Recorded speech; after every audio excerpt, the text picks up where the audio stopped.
Alrighty, welcome to episode 279 of Backpacking America. Sorry for the hiatus. Doing a lot of business related things, and during that time, I was kind of like, what the hell is going on in this country? Because I had some time to, I have to plan a lot of shows for my clients, and, they try to avoid politics, so it's, understandable. But the whole time, I couldn't help thinking, oh my God, this would make such a good podcast episode. So I'm just going to take a lot of the ideas and what I saw in the past and apply it to today. First of all, what the fuck is going on? I'm seeing a lot of now, as we all know, the Israeli-Palestinian conflict is expanding and widening its horizons. And unfortunately, it's finding its way here at home because we are a multinational country. So, we have a lot of different religions, ethnicities here. And basically what I'm noticing is that the Arabs and the Jews are really like going at it. Almost to the point where where it's on I'd say more on the Arab side. I haven't really seen it on the Israeli side, but more on the Arabic side where they're saying like, oh, we need to kill the Jews and we need to, we need to rip down the posters of their loved ones that are saying, hey, they're missing. If you've seen them, let us know. I mean, what fucking cruelty, right? And then, every weekend there's these protests in the city and in D.C., L.A., all the liberal shitholes. And they're all saying, yeah, down with Israel, death to Israel. Some people are bringing swastikas with them. Some people are saying Heil Hitler. Some people are saying Allahu Akbar, kill the Jews, from the river to the sea, which means they're going to push all the Israelis out. And, as I covered on previous podcast episodes, I'm not a fan of Palestine anymore. I used to be a Palestinian supporter. And then after what happened recently, I couldn't condone it anymore. It's just fucking horrible. So I said, you know what? This is the last straw because this is cruelty on another level. And, the Palestinian supporters in Israel, in the United States are saying, Israel's indiscriminately bombing civilian infrastructure. They're killing civilians, this, that, the third. Meanwhile, and whether you agree with eye for an eye or not, you have to, even if they are killing civilians, it's like they just killed so many of their fucking civilians. But what they often forget, what Hamas is forgetting, and these Palestinian protesters, what they're forgetting is that Israel let people in Gaza know that this was coming. They said, flee to the south of the country. We're not invading the south of the country. We're only going to go through the north so that way we have time to evacuate to the south. Hamas shot fleeing Palestinians that were trying to get to safety in the south. Every Arab nation in the entire world is not taking any Palestinian refugees. Jordan won't. They actually asked the United States, the Jordanians, asked the United States for Patriot missile systems to intercept Yemeni missiles flying into the country. Egypt won't open its fucking border because Egypt used to control Gaza before Israel did. They lost that strip during the I think it was the Yom Kippur War in 1967, and they're not opening their border to Palestine at all. They said, you guys are on your own. Saudi Arabia won't take any. Afghanistan won't take any. Yemen won't take any, and they're shooting rockets at Israel. Qatar won't take any. Dubai won't take any. So all these Islamic countries and these Muslim Arab countries are not taking any Palestinian refugees. There's an entire Arab world that said, that's the West's problem. We don't want any Palestinians, but you shouldn't bomb them. So Palestine's also cut off from the world. Now, a lot of the criticism towards Israel is, they're trapped. They have nowhere to go. Well, why are you criticizing Israel? They have to fight back. They had multiple of their cities attacked, hundreds of innocent people killed, and hundreds more hostages. You have to fight back in that scenario. We had to in 2001 when we got bombed. Whether you agree with the U.S. foreign policy in the Middle East from 1930s to the present day, you get attacked, you have to fight back, whether you egged it on or not. And what I really don't appreciate is that the Palestinian supporters are ignoring the fact that Hamas took in all these hostages and are holding them hostage or killing them, and are doing these horrible things, and they're trying to whitewash them, saying, "Oh, that's what liberation is. That's what decolonization is." Well, these are the same people that want to decolonize the United States. Now, I'm not a fan of, violently and indiscriminately killing people because you happen to think that they're part of a socioeconomic system that is oppressing you. They're not military targets. These are just random people. Some of them are just kids. And what's very funny is I see, these queers for Palestine floating around, and it's like, dude, they're gonna fucking kill you if you go to Palestine because you're openly gay or transgender. They will beat the shit out of you. That actually happened in a protest, I believe, in London, where a guy showed up with a pride flag and he got the absolute shit rocked out of him by a lot of the Arab immigrants there. He got the shit rocked out of him. So hopefully that woke that guy up. A lot of these guys are saying they agree with Hitler. There's people that are saying the Jews deserved it. The Jews have always been a problem. You have to also remember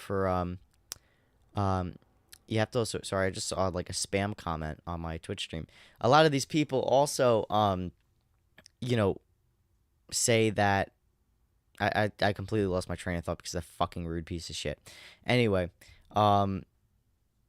it's really just, it's terrifying. And now, we also have, in the United States, we're getting threatened with terrorism because we're supporting Israel. Now, from the American point of view, it shouldn't really be a concern what's happening in Israel or Palestine because it's not the United States.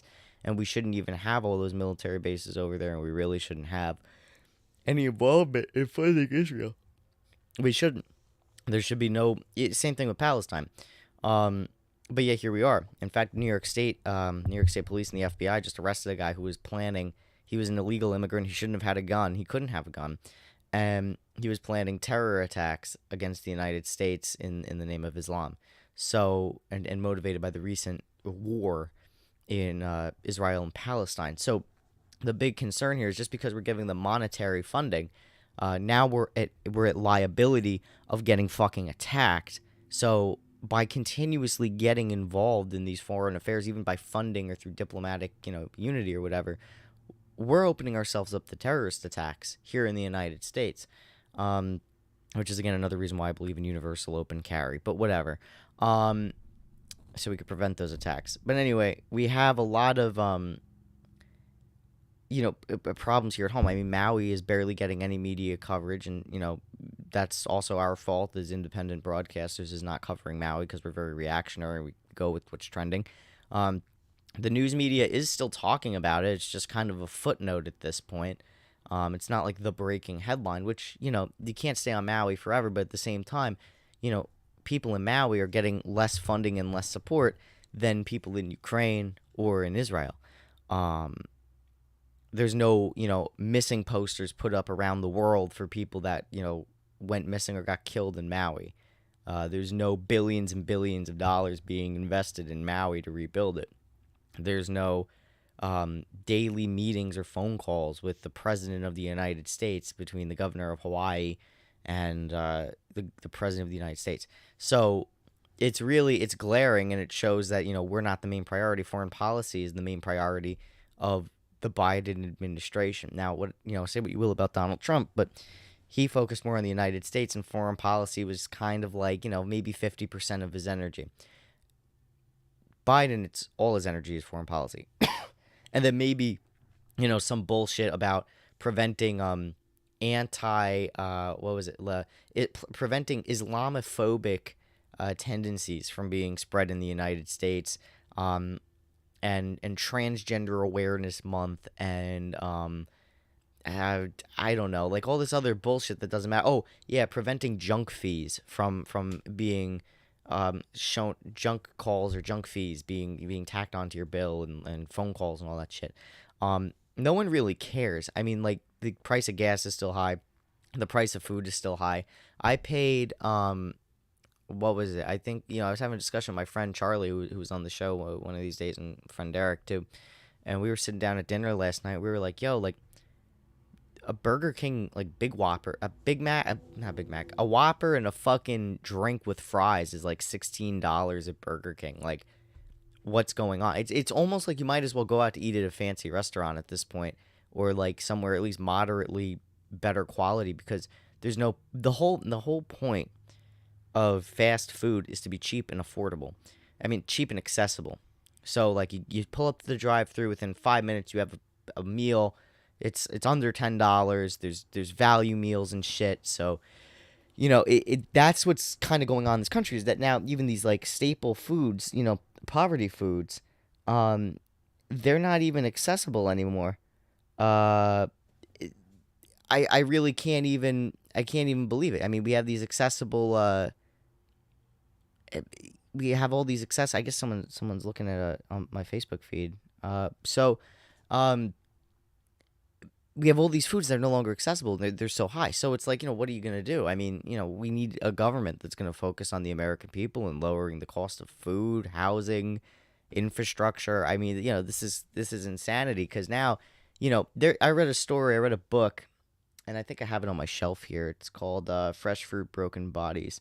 And this guy, he left his passport, his ID, and all that stuff, and crossed the border illegally with a couple of other illegal immigrants that tried to get farm work here. And he stayed with them and worked on the farm and such. And he was like, yo, like, Burger King is what kept these people alive, because it was so cheap and you can get a lot of it for like so little, and you can feed a family like that. But now you can't. I mean, and health aside, like, I have so many health views um on Burger King, why you shouldn't eat Burger King, but whatever. I mean, like, sometimes you're in a pinch, it's all you could do. Um yeah, I mean, it's really just it's a shame uh that such a staple food is so expensive. Even spam, I mean, like, a can of spam is, and that's like the dog shit of the dog shit, right? Like, that is the most, like, that's like, that should be meat that's like affordable to like the pennies on the dollar. And it used to be like $2 maybe for like a big can of spam, and now it's like $5, $6, $7 for a can of spam. And it's like, spam is like basically what it is. It's like compressed like ham and like all the shitty parts of like I think pigs or something. And it's like $7, $8. It's like, what the fuck is this? Like, this is supposed to be like the most affordable meat there is. No longer affordable. We're having a serious crisis, and instead, we're caring more about Palestine, we're caring more about Israel, about Ukraine, about everyone else, instead of us at home. My biggest concern with the Palestine-Israel conflict is mostly the United States getting attacked. My biggest concern is also us getting involved in the Third World War, having to get drafted, a war with Iran, a nuclear power, bringing in China and Russia. It's really looking like a serious war is going to break out, possibly a Third World War among nuclear powers, which is quite concerning, and hopefully no nuclear bombs would be used in such a conflict. But modern warfare will be devastating, as we've seen between Russia and Ukraine. And Ukraine only has like 5 or 10% of the United States firepower invested in it, and it's laying waste to the Russians. It's bloodshed. Truly, it's bloodshed.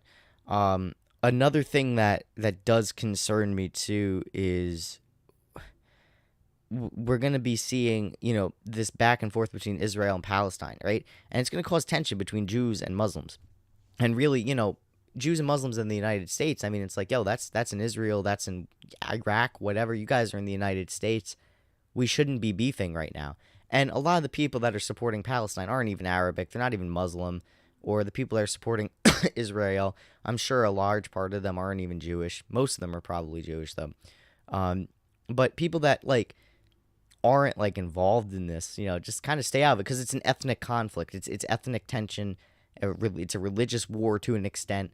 Hamas declared jihad against the United States and Israel and the Western world, and they encouraged a day of jihad against the Western world and non-Muslim nations. So that's very that's terrifying. We're now drawn into this, and radical Islam, like any radical religious sector or organization, is dangerous to a multinational country, because it, like in Yugoslavia, there was ethnic tension and religious tension that ultimately ended up boiling over and creating and balkanizing, creating the term balkanization, creating all these smaller um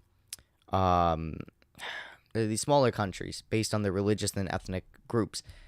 And that's terrifying. It's very dangerous. And the conditions in those countries ended up declining for decades and are only now starting to improve.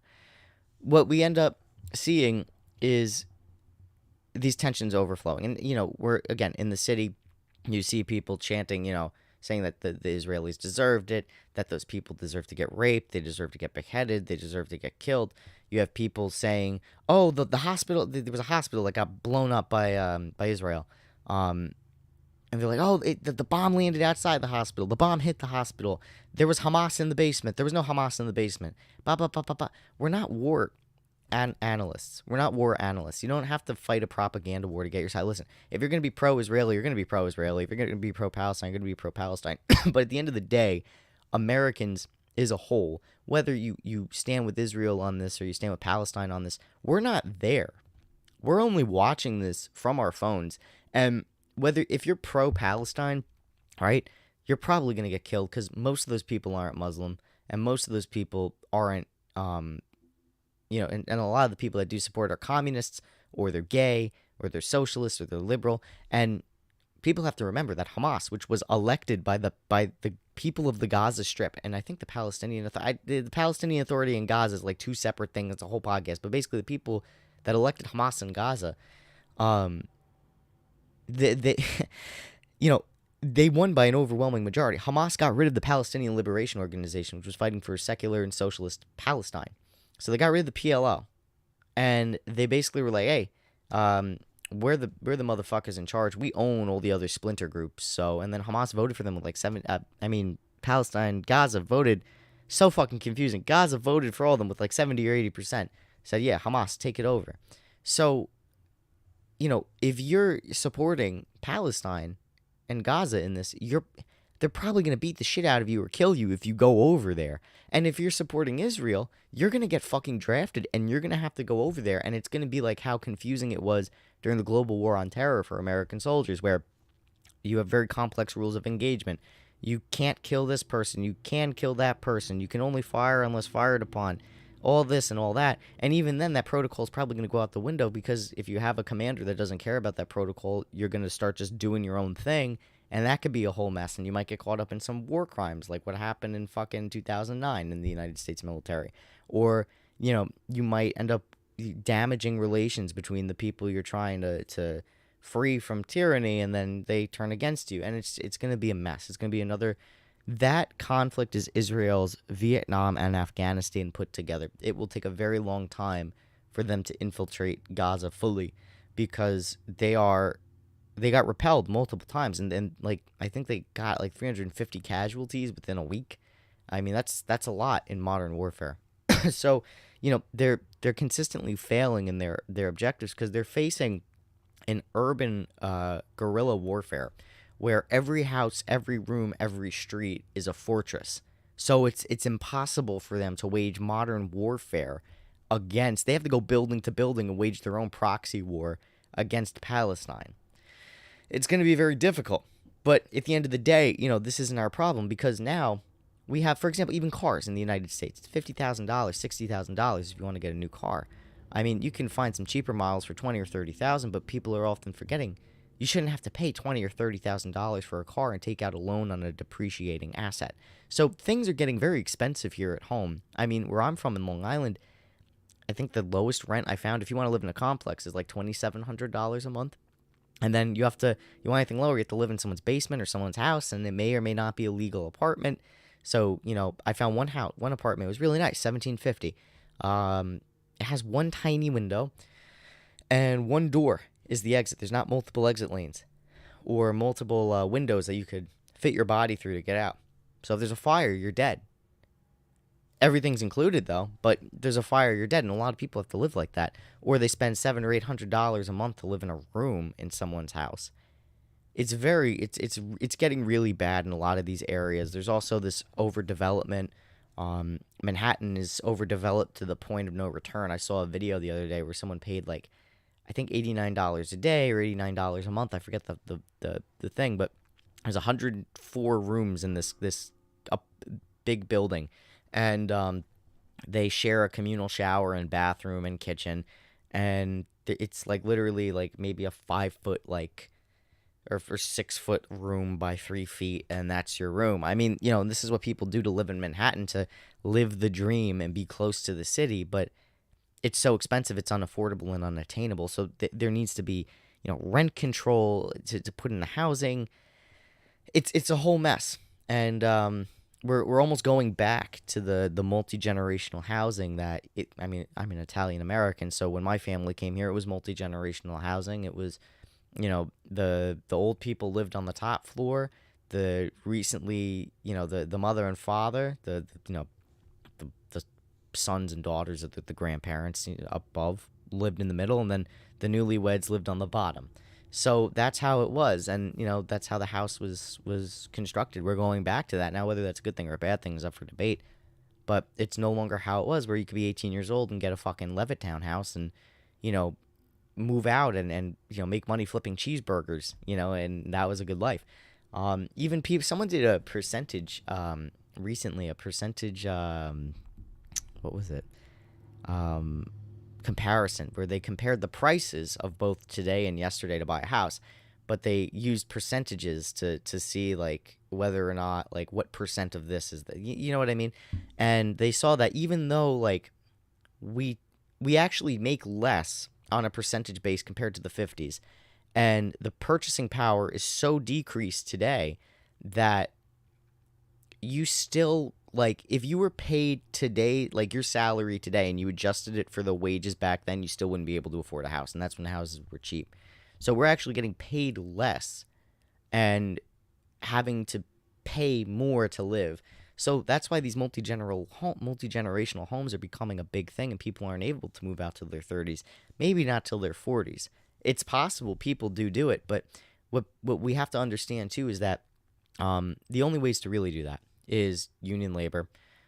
So meaning like construction workers, teachers, steam fitters, HVAC, cement, all this other shit, masons, electricians, plumbers, all these trades. So you have to get a trade, you have to work for the government, you have to work as a teacher. If you want to work in entertainment, very difficult, and you're going to be facing a lot of uphill battles. You want to work in anything private, you want to work in the library system, you want to work as a even university professors. I mean, that's not even that good of a paying job anymore. A lot of people are trying to retire early because the pay is not worth it. And it's getting harder for these people to afford their bills. If you're in IT, forget it. You're going to make a shitload of money. You're set for life. You'll make $100,000-$200,000 a year designing websites for a million different people, and you'll be fine. And you can work anywhere in the world. You want to do coding? Forget it. You're fine. But you have to be in the trades, or you have to be doing something with IT, or if you are going to be doing, social media management, you're going to be attached to a bigger company, or you do what I do, where you're an independent contractor. But you're either going to get paid very little at those marketing companies, unless it's a major marketing company in like the city, or it's attached to a major corporation, or you bust your hump and you live in multi-generational housing and you build a business on your own. That's the only way you're really going to get out and see any type of progress. But and that's something I've always debated too, like what's a better option, living on your own and having your own home, buying it, getting away from your parents, or having multi-generational housing where the whole family lives in one house. Now, if you all get along and it's like Leave It to Beaver, I'm sure it's fine. But if you all beef with each other and someone's smoking crack in the basement, you're not going to be too happy. So, I don't think a one-size-fits-all situation is appropriate for this country. And unfortunately, we're being forced into that. And we can't really answer these questions or solve these questions or repair our country or talk about these issues because we're too busy worrying about, did Israel bomb the hospital or not? Or did the Ukrainians deserve our help? And we can't worry about rebuilding Maui because we have to send another Patriot missile system to fucking Shitistan and, or Ukraine or fucking whatever, Latvia or whatever. Like, no one cares. It's just no one really cares here, and no one wants to go to war. We just want to be left alone. And it's fucked up because we just got out of a conflict in the Middle East and we might have to go back. It's the forever war syndrome. And while I understand the need for, preserving our power on a global scale and keeping everything, somewhat alive in our global world, I really don't. We need to take a step back because we're overextending ourselves, and we're going to hit $30 trillion in debt if we haven't already hit it. We can't keep going like this. We have to make budget cuts. We have to cut administrative costs because that's what's causing a lot of this administrative costs and private contractors. That is driving up the cost of the military so much. That's why our spending is so high. Not because of the actual equipment or the bullets, but because of the private contractors and the administrative costs to keep the military running. We need to cut back on that. We need to cut back on bases that we don't need anymore. We don't need to be in fucking France. We don't need military bases in France or England. We don't need military bases in Iceland. We don't need military bases in fucking Germany. We don't need military bases in Poland. We don't need them in Latvia. We don't need them anywhere in Europe, really, because Russia already flexed its muscle and they can't win. They just got their war making ability got shot for the next 25 years. They're done for at least a quarter of a century, and they're in economic ruin. They're done. They lost. They lost before they even won. And that's it. So we don't need any European military bases anymore. And in Asia, I mean, what, we're trying to beef with the Chinese? We're still in that Cold War era bullshit. The Chinese aren't even communist anymore. All you have to do is just start, and they're worried about, the chip manufacturing in Taiwan. It's great that we ended up building a plant in Syracuse. That's cool. We built a chip manufacturing plant in Syracuse. But build more of them. We need to drill more oil. We need to build our own shit. It's nice to have it over there, but, if they if they take Taiwan, they take Taiwan, and then we have our own shit. I mean, that's what we need to do. We can't rely on the rest of the world to produce our shit here. So we need to produce our shit here. Anyway, that was my long-winded rant about, what the fuck is going on in the United States. Thank you again for tuning in. I'm going to try to be more regular with the podcast. Just, life is crazy. I'm really busting my hump to make a living out here. So, producing a lot of cool podcasts. Keep your eye out for the Social Capital podcast. That's a great one I produce. The Real Ted G is another great podcast. And then soon we're going to be doing Crash Course podcast as well. And some other stuff that I'm working on in the mix as well. Yeah. So, if you guys haven't gotten a chance to check out my website, www.baronemediasolutionsinc.com. Book a consultation if you're interested in making some media stuff happen, some cool stuff. And you can see examples of my work and podcasts I work on. Anyway, thank you again for listening to another episode of Backpacking America. This is episode 200.